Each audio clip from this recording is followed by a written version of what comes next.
Welcome to Historic Aerials. Today I'm going to show you the overlay tool available for free to use within our image viewer. Inside of the viewer, I found the area and year of coverage that I would like to explore with overlays.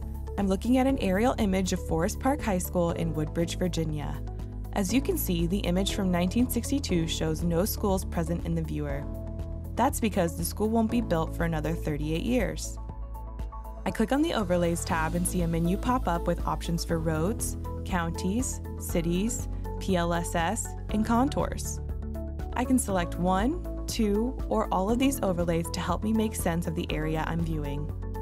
Clicking on the roads option provides an outline of present-day traffic flow without changing the date of the aerial.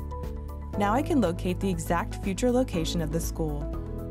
Jumping forward to a more recent aerial image shows the progressive change in the area while the roads overlay stays fixed on a present-day rendering of the streets.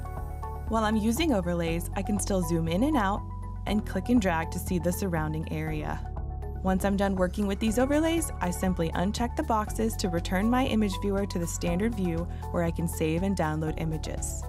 Please note that the roads overlay outlines will not automatically be included in the downloaded image. If you need the roads, subscribers can use the PDF Builder to download the image with annotations, and you can add the roads in that way. We'll have more on this in our upcoming video about the PDF Builder.